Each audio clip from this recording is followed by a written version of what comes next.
नमस्कार।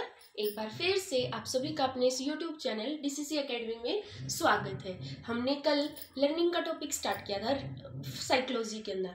लर्निंग कल मैंने बताया था, लर्निंग की एक थ्योरी दी थी। कौन सी? ट्रायल एंड एरर मेथड, मतलब प्रयास एंड त्रुटि का सिद्धांत, प्रयास और त्रुटि का सिद्धांत। तो आज हम लर्निंग होता क्या है, लर्निंग का मतलब भी तो पता होना चाहिए ना। लर्निंग क्या चीज़ होती है? देखिए लर्निंग क्या है, जय मां सरस्वती का नाम लेकर हम अपनी वीडियो को स्टार्ट करते हैं। लर्निंग मतलब अधिगम। अधिगम का मतलब क्या होता है? अधिगम लर्निंग मतलब व्यवहार में हमारे जो बिहेवियर है ना। अब जैसे मैंने किसी भी चीज को सीख लिया, लर्निंग क्या होता है? सीखना। तो लर्निंग के अंदर मेरे व्यवहार के अंदर जो चेंज आएगा ना, उसी को मैं क्या कहूंगी? लर्निंग। उसी को क्या कहा जाएगा?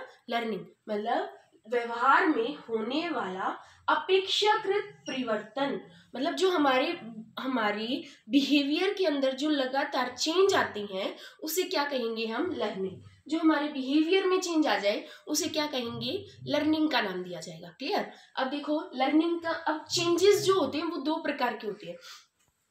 चेंज जो होंगे हमारे व्यवहार में जो चेंज आएंगे बिहेवियर के अंदर, वो दो प्रकार के होते हैं। कौन कौन सा? एक टाइप होती है फिक्स चेंजेस। एक तो होते हैं फिक्स, परमानेंट रहेंगे, चेंज आ गया तो आ गया, अब उसके अंदर कोई चेंजेस नहीं आएगा। फिर एक आता है अस्थायी, कभी हो जाता है चेंजेस, कभी नहीं आता। फॉर एग्जाम्पल देखो, अब जैसे मूवी देखते हैं, मूवी देखने जाते हैं हॉल के अंदर, मॉल के अंदर जाते हैं, तो उसमें क्या होता है? मूवी देख कर आते हैं, तो किसी बच्चे ने या फिर किसी भी लेडीज ने या जेंट्स ने वहां पर मूवी को देख कर डांस सीख लिया। वो क्या है? परमानेंट चेंज आ गया उसके अंदर। अब वो डांस सीख लिया है, तो वो डांस सीखने के बाद वो उसको आ गया ना करना, व्यवहार में उसके परिवर्तन आ गया, चेंज आ गया, मतलब वो डांस उसने सीख लिया। तो ये क्या है? फिक्स चेंजेस है। क्या है ये? फिक्स, स्थायी परिवर्तन है। ये आधारित होता है किस पर? बेस्ड होता है दो स्टेटमेंट पर बेस्ड होता है। कौन सा? Fixed changes. फिक्स चेंज कौन सा? एक होता है प्रैक्टिस पर और एक होता है एक्सपीरियंस पर। प्रैक्टिस क्या होता है? अभ्यास पर। अभ्यास पर कैसे चेंज आएगा? अभ्यास के अंदर कैसे चेंजेस आते हैं? अब देखो एक बात बताओ, अभ्यास पर आधारित होता है कौन सा? अब जैसे मान लिया मैं प्रैक्टिस करती रहूं, डांस सीखना है हमें, तो हम प्रैक्टिस कर रहे हैं, मैथ है, रीजनिंग है, तो हम क्या करते हैं? बार बार क्वेश्चंस को सॉल्व करते हैं। उससे क्या होगा? हमारा क्वेश्चन सॉल्व हो जाते हैं, प्रैक्टिस करते हैं उसकी मीन्स। मतलब कहने का मतलब क्या? चेंज कैसे आया? प्रैक्टिस करने से आया।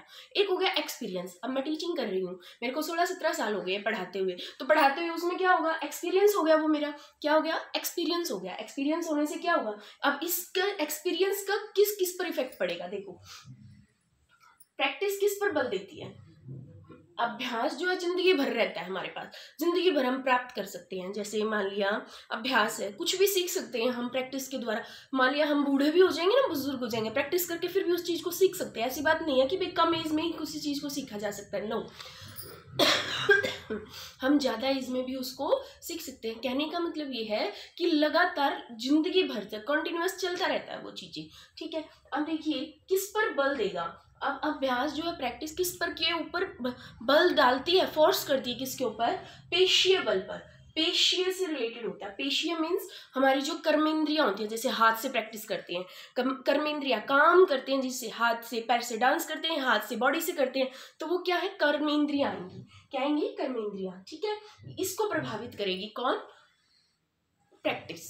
ये हमारा है फिक्स चेंजेस। आगे आता है हमारा एक्सपीरियंस। एक्सपीरियंस किस पर बल चलता है? संवेदी बल पर। संवेदी बल मतलब जो लगातार बल करता रहता है एक्सपीरियंस के आधार पर। ज्ञानेंद्रियां प्रभावित होती हैं इससे। हमारी ज्ञानेंद्रियां कितने प्रकार की होती है? हमारी 5 होती है ज्ञानेंद्रियां। कौन कौन सी? आंख, नाक, कान, जीभ और त्वचा। ये हमारी 5 होती हैं ज्ञानेंद्रियां।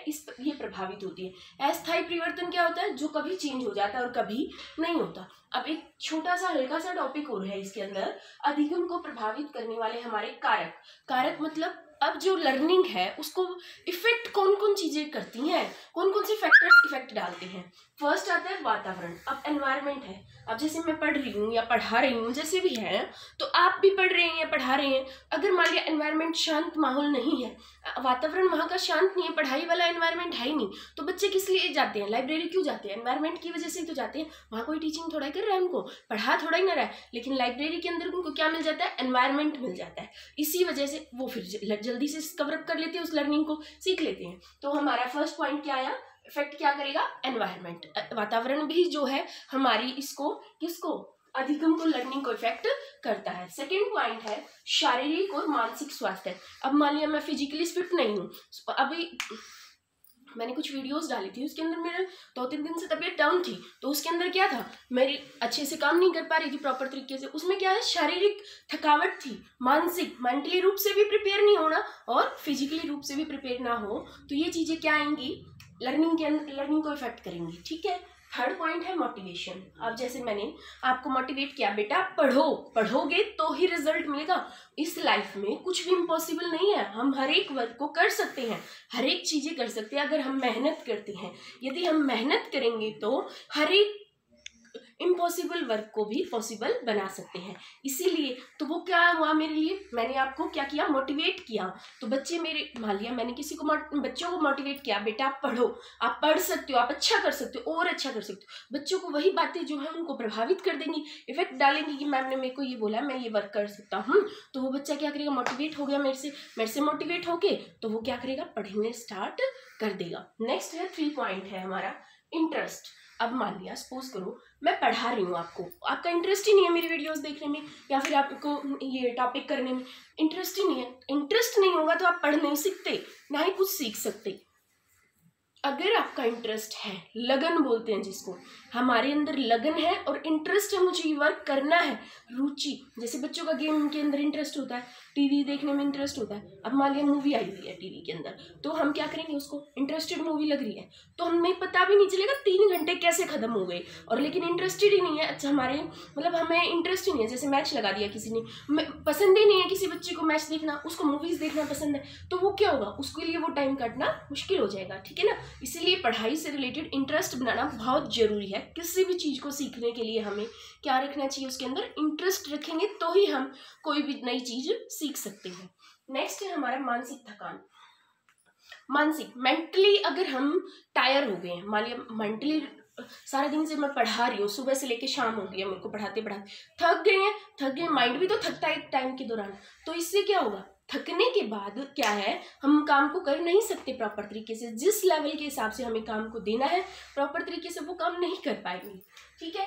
आगे देखो मेथड कौन सा है। अब मैं टीचिंग प्रोसेस कर रही हूँ, जैसे टीचिंग प्रोसेस बोलते हैं कि डायरेक्ट आमने सामने वाली टीचिंग ज़्यादा इफेक्टिव होती भी है, रियल में होती है, रियल में, लेकिन वो होती है छोटे बच्चों के लिए। अब जैसे बड़े बच्चे हैं, सपोज बड़े बच्चे हैं, उनकी क्वेरीज है तो डाउट्स क्लियर कर लेते हैं, लेकिन वो ऑनलाइन भी पढ़ते हैं। कुछ बच्चे ऐसे होते हैं जो ऑनलाइन पढ़ के भी अच्छा रिजल्ट देते हैं, टॉपर भी होते हैं इवन।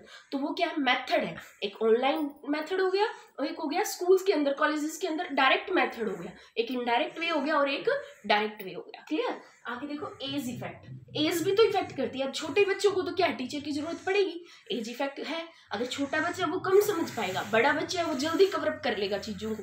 ठीक है। अब जैसे मैथ के क्वेश्चंस होते हैं, प्लस माइनस टेबल्स, छोटे बच्चों को तो पहले कहाँ से स्टार्ट करना पड़ेगा, नंबर्स की पहचान करवानी पड़ेगी, टेबल सिखानी पड़ेगी, उसी के बाद तो बच्चे क्वेश्चंस को सॉल्व कर पाएंगे। लेकिन बड़ा बच्चा क्या है, उसको सारी चीजें आती होती है ऑलरेडी, वो कवरअप कर सकता है। नेक्स्ट इसके बाद है लास्ट ज्ञान या फिर एक्सपीरियंस। हमारे पास नॉलेज है किसी चीज की, पहले से ही कोई नॉलेज है किसी भी बारे में, किसी टॉपिक से रिलेटेड। अब जैसे लर्निंग वाला टॉपिक है, कल मैंने ट्रायल और एरर मेथड कराया था, तो उसके अंदर क्या है, हमें पहले से, अब मैंने कुछ थोड़ा सा एक मेथड स्टार्ट करवा दिया, अब इसको डीपली गहराई से बता रही हूँ, तो क्या है, आपको जल्दी कवरअप हो गया कि भाई हाँ मेहनत करेंगे, बार बार ट्रायल करेंगे, एरर आएगी, गलतियां हो रही है, फिर उसको प्रयास करेंगे, प्रयास करते रहेंगे तो हमारा क्वेश्चन जो है जल्दी सॉल्व हो जाएगा। ट्रायल एंड, अच्छा चलिए कुछ मैंने कल क्वेश्चंस कराए थे, वो पूछ लिए जाते हैं आपसे।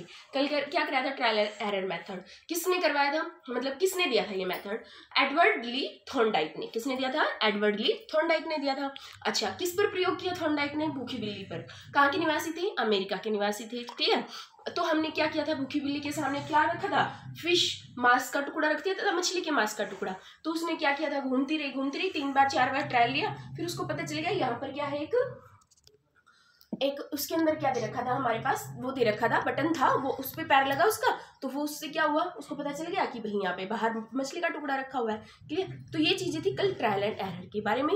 आज हमने पढ़ा हमारा लर्निंग के अंदर क्या होता है, दो चीजें पढ़ी हमने। व्यवहार के अंदर होने वाला जो चेंजेस होता है उसे हम क्या कहते हैं, लर्निंग।